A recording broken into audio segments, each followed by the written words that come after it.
दोस्तों नमस्कार, मैं हूं आलोक पाठक और आप देख रहे हैं न्यूज लॉन्चर। जो तस्वीरें आ रही हैं गाजीपुर से, उससे भारतीय जनता पार्टी की नींद उड़ गई है। जी हां, जिस तरह का जनसैलाब मुख्तार अंसारी के जनाजे में उमड़ा है और जिस तरह की भीड़ दिखाई दी है वहां पे, ये तो जब ये जनाजा उनके घर से 400 मीटर दूर जो कब्रिस्तान था, उस कब्रिस्तान के लिए जनाजा उनके घर मुख्तार अंसारी का जो घर है, फाटक जहाँ कहा जाता है मोहम्मदाबाद में, वहां से निकला है उनके खानदानी कब्रिस्तान के लिए। तो ये जनसैलाब देखिए, वहां इतनी अप्रत्याशित भीड़, जहां पे कि पुलिस ने पिछले 2 दिनों से वो माहौल बना रखा था कि बड़ी संख्या में पुलिस बल तैनात थे। उसके बाद भी आज जो जनसैलाब आया है मुख्तार अंसारी को अंतिम विदाई देने के लिए, उससे भारतीय जनता पार्टी के सरकार के होश उड़ गए हैं। अब इसके बाद मैं कंट्रोल रूम से कहूंगा कि वो एक ट्वीट दिखा दे।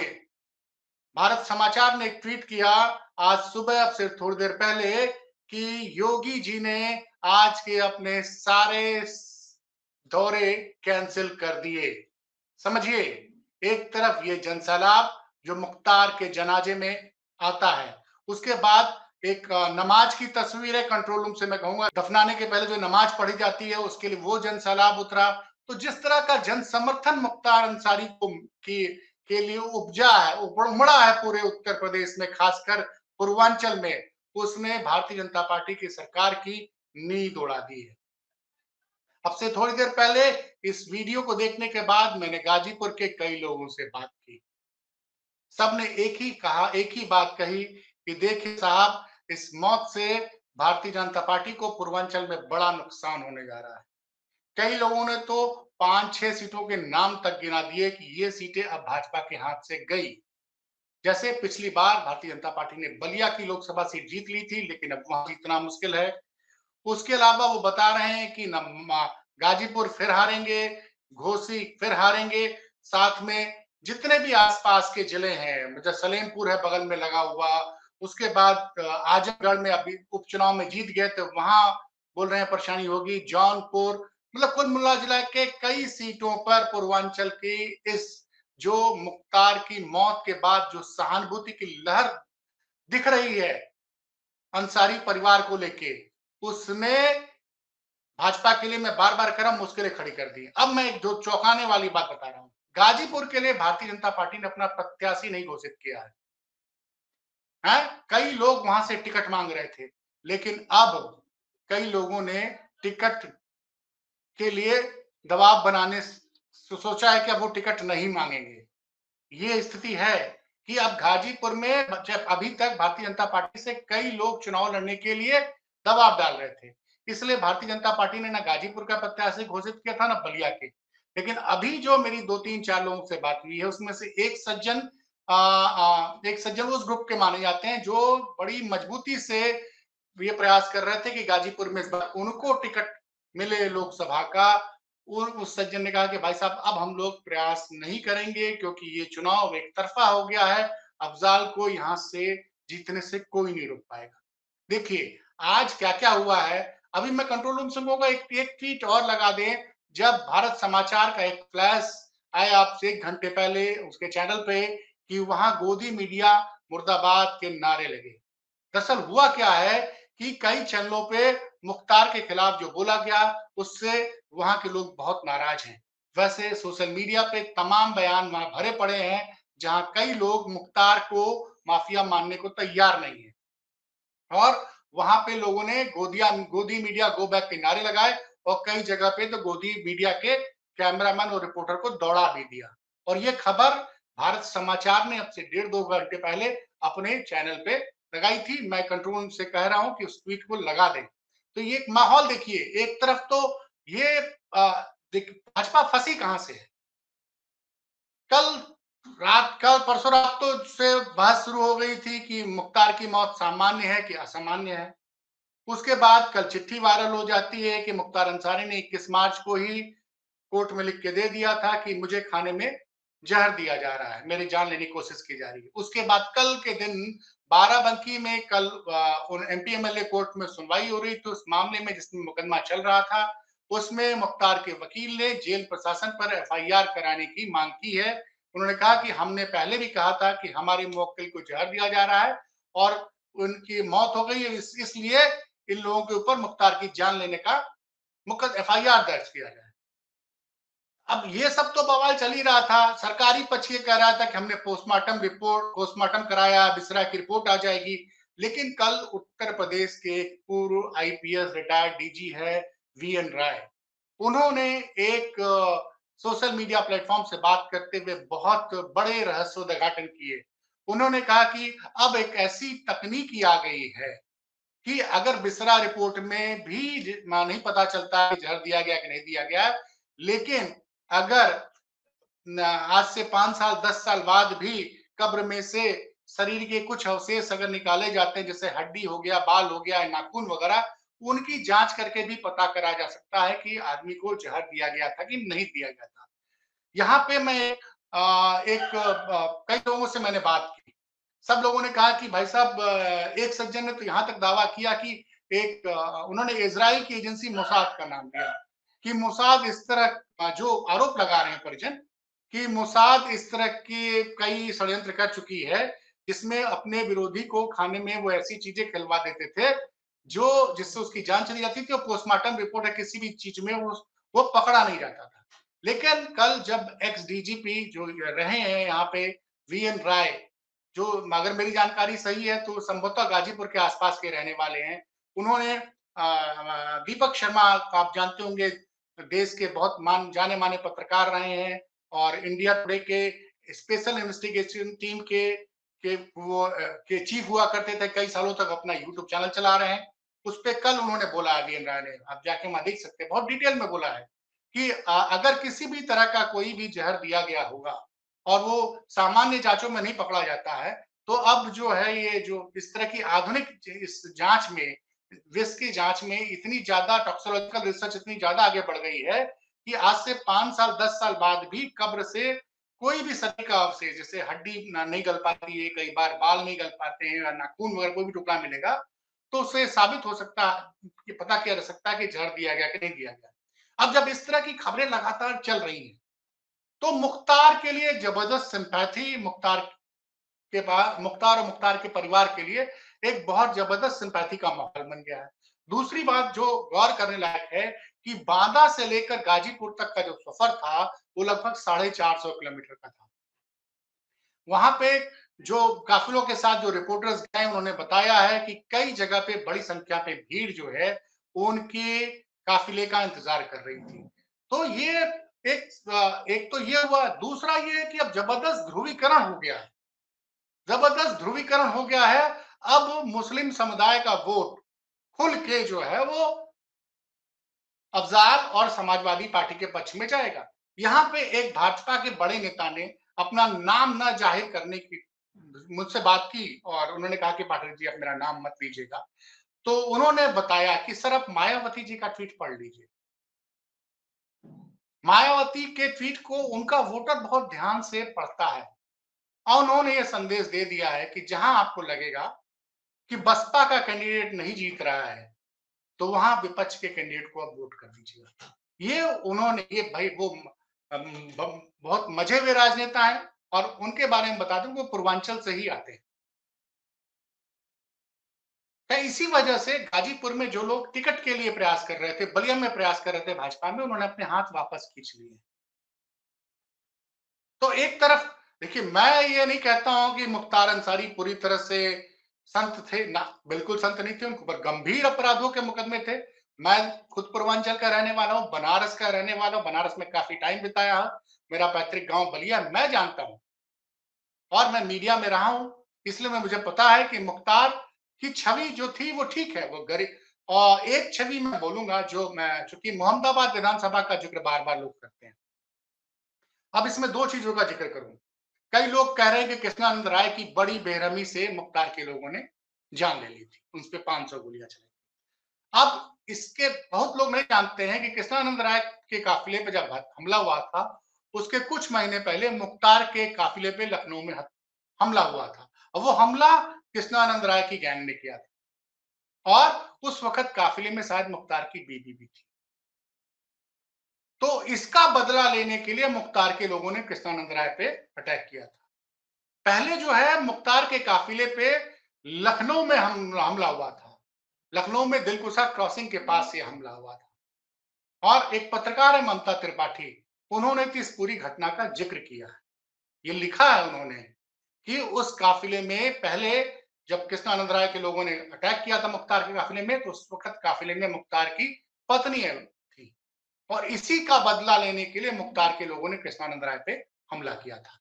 ये मैं इसलिए बता रहा हूँ कि कई लोग आज की डेट में बार-बार ये बताने की कोशिश कर रहे हैं कि कृष्णानंद राय की हत्या मुख्तार अंसारी ने इसलिए की थी कि कृष्णानंद राय ने 2002 के चुनाव में मोहम्मदाबाद सीट पे मुख्तार के बड़े भाई अफजाल अंसारी को हरा दिया।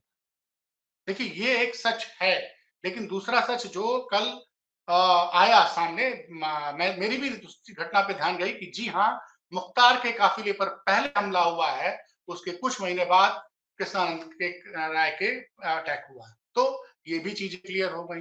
अब आते हैं दूसरे मुद्दे पे, जो बार-बार आप पता करिए, गाज़ीपुर के बारे में पता कीजिए। मोहम्मदाबाद में अफज़ाल अंसारी इसलिए निश्चित थे कि वहाँ बड़ी संख्या में मुस्लिम थे। आप चौंक जाएँगे, वहाँ हिंदुओं की आबादी लगभग 80% से ज़्यादा है। फिर अफ़ज़ाल इतनी बार वहाँ से क्यों विधायक बने? अब मैं बताता हूँ। क्योंकि मैं खुद भी बलिया का रहने वाला हूँ। हमारे मैं चूँकि जाति से ब्राह्मण हूँ, हमारे घर में मेरे यहाँ ज़मींदारी हुआ करती थी। तो जो जब ये आप एक्सेप्ट करना पड़ेगा आपको कि जब जो ब्राह्मण ठाकुर या जो सवर्ण जमींदार थे, उनके प्रति आक्रोश था पिछड़ी जातियों में और दूसरी जातियों में। तो वहाँ पे मुख्तार के भाई ने जो पहले कम्युनिस्ट पार्टी के हुआ करते थे, गरीबों की बड़ी मदद की थी। इसलिए मुख्तार के भाई को और मुख्तार को वहां अति पिछड़े दलित और पिछड़ों का भरपूर समर्थन रहा है। इसी वजह से मोहम्मदाबाद सीट पे कई बार अफजाल जीते, फिर अफजाल के बाद उनके भाई जीते और अब उनका भतीजा वहां से विधायक। इसी तरह से मऊ लोकसभा या मऊ विधानसभा की बात होती है। मऊ विधानसभा में मुस्लिम है ठीक ठाक, लेकिन इतने मुस्लिम नहीं कि जिनके बलबूते मुख्तार के वहां से विधायक बन सके। वहां पे भी बड़ी संख्या में यादव हैं, बड़ी संख्या में राजभर हैं, बड़ी संख्या में चौहान हैं। अब इन सारे समीकरणों पर जब मैंने ध्यान दिया, मैं पहले से जानता था लेकिन मैंने फिर इसको क्रॉस चेक किया, तो पता चला कि वो जबरदस्त सिंपैथी और वो आप देखिए तमाम खासकर एक चैनल का मैं जिक्र करना चाहूंगा। एक रिपोर्टर है राजीव रंजन सिंह। राजीव रंजन सिंह, अब कई लोग नाम जी नहीं, वो बहुत बढ़िया रिपोर्टर है और न्यूज़ 24 के रिपोर्टर हैं। इलाहाबाद के में पढ़े हैं, रहने वाले शायद आजमगढ़ के हैं और कई आप न्यूज़ 24 पे जाके देखिए, कई कई लोग मुख्तार की और उनके खानदान के बारे में बात कर रहे हैं कि कैसे उस लोगों के सुख-दुख में वो पूरा परिवार खड़ा होता रहा। ये बात सही है, ये बात सही है कि गंभीर धाराओं में मुकदमे हैं और मुकदमों पे सजा होनी चाहिए और हुई भी। मुख्तार अपराधी थे, अपराधी के साथ कोई सिम्पैथी नहीं है। लेकिन आपको उसके साथ एक दूसरा पहलू देखना पड़ेगा और जो ये जो इसमें इस बीच का जो परसों से लेकर आज तक का जो डेवलपमेंट है, मतलब परसों रात को 8 साढ़े 8 बजे करीब खबर आई कि मुख्तार अंसारी को बांदा जिला जेल से मेडिकल कॉलेज में शिफ्ट किया गया और उसके बाद मौत की खबर आई। तो ये जो सिम्पैथी दिख रही है अब पूरे पूर्वांचल में दिख रही है। एक तो समाजवादी पार्टी के ज्यादातर नेता पूर्वांचल के जितने भी बड़े विधायक हैं, मंत्री हैं, वो सब के सब पिछले 2 दिनों में मुख्तार के घर होके आए हैं। अंबिका चौधरी जो बलिया के रहने वाले मंत्री रहे हैं, वो अभी अंतिम जनाजे में भी शामिल रहे और भी ओम प्रकाश सिंह गाजीपुर के जो हैं वो भी शामिल हुए। कई आजमगढ़ के विधायक शामिल हुए, बसपा के भी कई नेता शामिल हुए और जिस तरह से श्रद्धांजलि दी है बसपा से मायावती जी ने मुख्तार को, ये भी बहुत मायने रखती है। और इससे तो एक बात और समझ में आ रही है कि देखिए जो मैं उसको छोटा-सा ज़िक्र कर दूँ आज कि कहीं न कहीं एक टैक्टिकल अलायंस लगता है कि अखिलेश यादव और मायावती के बीच में है, वो लोग अलग-अलग जुड़ रहे हैं। लेकिन जिस सीट पे जो आदमी जीतने की स्थिति में रहेगा मुझे लगता है तो वो वहाँ एक संदेश चला जाएगा कि यहाँ चूँकि सपा जीत रही है तो आप सपा को सपोर्ट कर दीजिए और यहाँ चूँकि बसपा जीत रही है तो यहाँ बसपा को सपोर्ट कर दीजिए। ये टैक्टिकल आपने चुनाव में देखा होगा इसका सर, इसका सबसे सीधा एग्ज़ाम्पल था 2021 में वेस्ट पश्चिम बंगाल विधानसभा चुनाव में। जब वैसे तो 3 पार्टियाँ मुख्य रूप से चुनाव लड़ रही थी, टीएमसी थी, बीजेपी थी और कांग्रेस और लेफ्ट का अलायंस था। लेकिन टीएमसी और कांग्रेस ने अपने प्रत्याशी घोषित कर दिए थे, लड़ भी रहे थे, लेकिन जब देखा कि मुकाबला कांटे का है, तो उन्होंने एक गुप्त संदेश दे दिया और उनके वोटरों ने उठा के जिस जगह पे लगा कि ममता बनर्जी की पार्टी फंस रही, उन्होंने एक तरफा वोट कर दिया। नतीजा ये रहा कि ममता बनर्जी उस चुनाव में 48% वोट पाके उनकी पार्टी विधानसभा में बहुत बम्पर मेजॉरिटी मिली थी। तो वही टैक्टिकल अलायंस अब यूपी में मूल रूप दिखता नजर आ रहा है। मैं कंट्रोल रूम से कहूंगा कि मायावती जी का जो ट्वीट है उसको भी एक बार लगा दे ताकि लोग देख लें कि अफजाल के मामले में और जो बड़े-बड़े लोग आए हैं बिहार से कई लोग तो तमाम तरह की चर्चाएं कर रहे हैं, मैं उनकी भी बात कर देता हूं। कई लोगों को लग रहा है कि जैसे एक बड़ा बहुत बढ़िया जवाब दिया राजीव रंजन सिंह का जो न्यूज 24 पे चल रहा कॉपीराइट का मामला है, नहीं तो मैं यहाँ पे भी चलवा देता। अभी जब लाइव टेलीकास्ट हो रहा था मुख्तार के जनाजे का, तो न्यूज 24 के रिपोर्टर ने पूछा कि सर जैसे यूपी में अब अतीक खत्म हो गए, अतीक नहीं रहे, अशरफ नहीं रहे, मुख्तार की सामान्य मौत हो गई, इसका मतलब ये माना जाए क्या उत्तर प्रदेश अब माफिया मुक्त हो गया? तो राजीव रंजन सिंह का जवाब का नहीं, ये सच नहीं। सच ये है कि जो माफिया सरकार के खिलाफ थे, हाँ, उनका या तो अंत हो गया या अंत हो रहा है। लेकिन जो माफिया सरकार की शरण में चले गए हैं, वो पूरी तरह से सुरक्षित है। दरअसल यही सच्चाई किसी चीज पे लगातार सोशल मीडिया पे लाखों लोग लगातार सवाल पूछ रहे हैं। लाखों लोग सवाल पूछ रहे हैं। और देखिए मेरी भी ठीक-ठाक उम्र है। मैं खुद भी मैं अपने आप को बनारस का मानता हूँ, काफ़ी समय बनारस में मेरा बीता है। तो मुख्तार की जो छवि रही है, वो ठीक है। और एक और जानकारी दे दूँ, गाजीपुर और मऊ या कहीं से भी मुख्तार के खिलाफ कोई व्यापारी आपको उनके खिलाफ कुछ भी नहीं बोलेगा। आप उनसे पूछ लीजिए, अकेले में बात कीजिए। वो कहेंगे ना भैया, हमसे मुख्तार ने कभी वसूली नहीं की, बल्कि मुख्तार की वजह से हमें राहत ही मिली है। तो ये जो रॉबिन हुड वाली छवि है, जो लोकप्रियता कमाई है, देखिए एक हमारे साथी हैं, मेरे बड़े अच्छे मित्र अनिल यादव, उनका ट्वीट मैं कहूँगा कंट्रोल रूम से कि वो लगाएँ और अनिल भाई ने जो लिखा है, वो मैं आपको पढ़ के सुनाता हूँ। उन्होंने ये वो फ़ोटो भी देख रहे हैं फ़ोटो में कितनी भीड़ है और अनिल भाई ने जो लिखा है, लोगों का को घमंड है अपनी दौलत शोहरत का, पर जनाजे की भीड़ बताएगी इंसान कैसा था। ये देखिए, कितनी बड़ी भीड़ मुख्तार के जनाजे में आई थी आज और ये लाइव भीड़ नहीं थी, ये लाइव भीड़ नहीं थी और इसमें बड़ी संख्या में हिंदू भी हैं और मुस्लिम भी हैं। तो मुख्तार को आप कम्युनल एंगल से कम्युनल के जो आप बात कर रहे हैं ना, कम्युनल ढांचे में उनको आप फिट ही नहीं कर सकते हैं। अब चलते-चलते एक और ज़िक्र कर दूँ। लोग मुख्तार की मऊ के दंगे की फ़ोटो बताते हैं कि वो दंगे के दौरान एक जिप्सी में घूम रहा था। ये आधा सच है। पूरा सच ये है कि वो लोगों से अपील कर रहा था अपनी कि भैया आप लोग मारपीट मत कीजिए। ये मैंने नहीं कहा, ये भाजपा के उसी नेता ने कहा मुझसे, जो गाजीपुर के रहने वाले हैं। कह लो भैया देखिए सच यही है कि मुख्तार उस वीडियो को थोड़ा पोर्शन काट करके लोग चला रहे हैं, लेकिन सच ये है कि मुख्तार निकल गए थे अपने लोगों के साथ और लोगों से कह रहे थे कि हाथ जोड़ रहे थे कि भैया आप लोग मारपीट मत कीजिए, दंगा मत कीजिए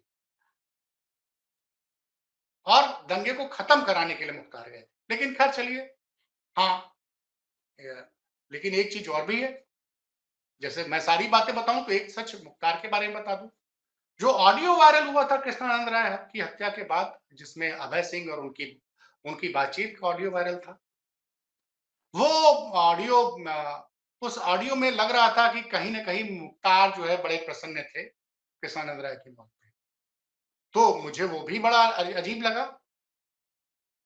कि वो इतना लेकिन उस ऑडियो में बहुत कुछ कन्फर्म नहीं हो पाया। एक तो वो ऑडियो था ताकत का, मुख्तार जब अपने चरम पे थे।